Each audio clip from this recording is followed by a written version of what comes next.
todos os seres vivos são formados por células.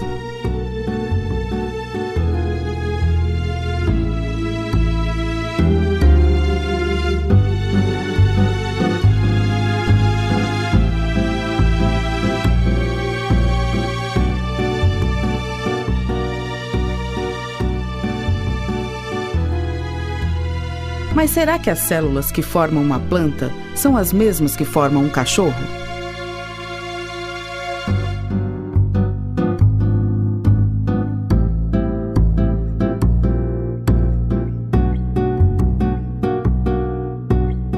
Se os organismos são tão diferentes, é de se esperar que as células também sejam, certo?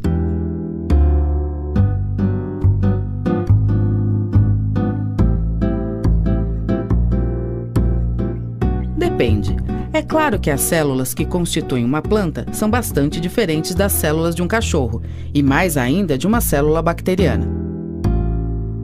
Mas, ao mesmo tempo, as células que formam os seres humanos e os cachorros não são muito diferentes entre si.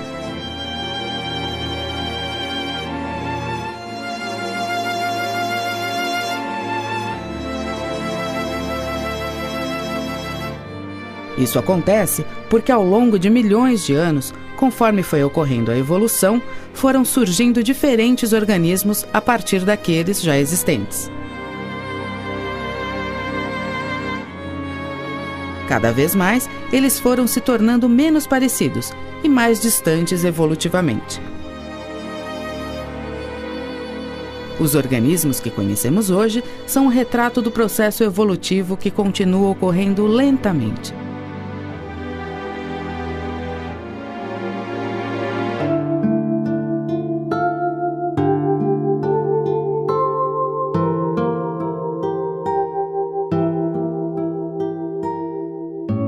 E a mesma coisa acontece com as células dos organismos.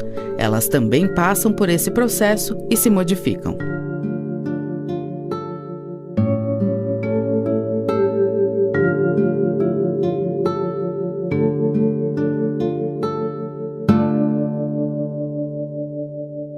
O processo evolutivo modifica também a frequência com que determinados genes aparecem numa população. Os genes constituem o material genético da célula e neles estão contidas instruções para a síntese de todos os componentes celulares.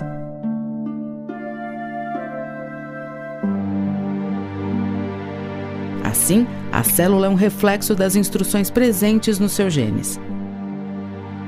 E é por isso que as células de organismos evolutivamente distantes são tão diferentes. E células de organismos aparentados são parecidas. Os biólogos classificam os seres vivos seguindo essa lógica de parentesco evolutivo.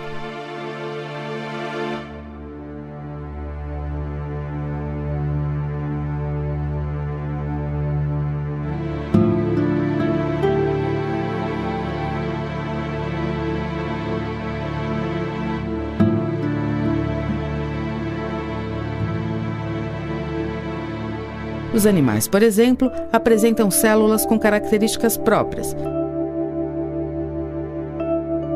diferentes de bactérias e plantas.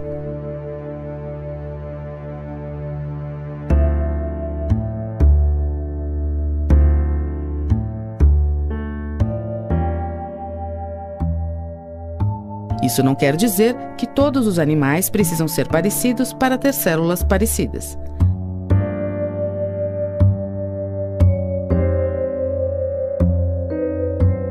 As células de um animal microscópico são parecidas com as células de uma cobra, por exemplo. A diferença entre elas está principalmente no material genético.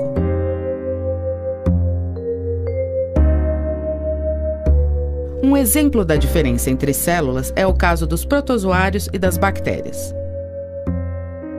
Apesar dos dois serem unicelulares, a célula do protozoário possui núcleo organizado e tem um tamanho muito maior do que a célula de uma bactéria.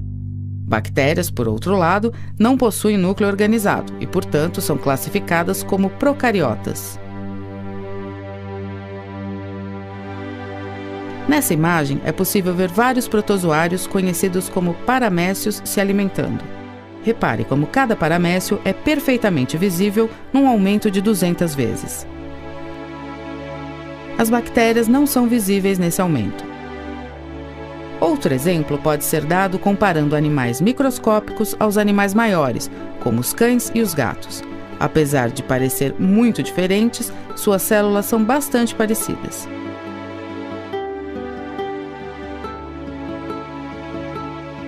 Nessa imagem, você pode ver animais microscópicos conhecidos como rotíferos. Observe como vários deles estão se movendo. Rotíferos geralmente possuem em torno de 1000 células, enquanto um ser humano possui um número estimado em 1 trilhão de células. Os rotíferos se locomovem pelo batimento dos cílios, presentes nas células da estrutura conhecida como coroa, na extremidade do animal.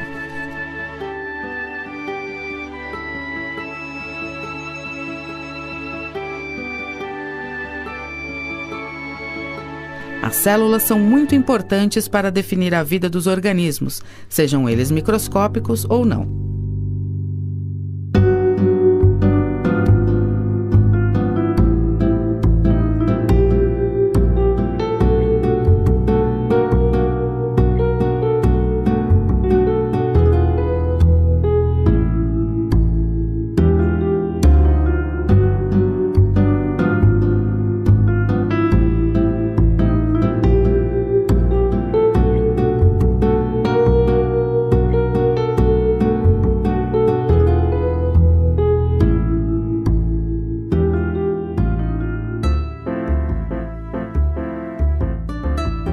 A vida como conhecemos hoje é totalmente baseada nessas estruturas, tão fascinantes quanto pequenas.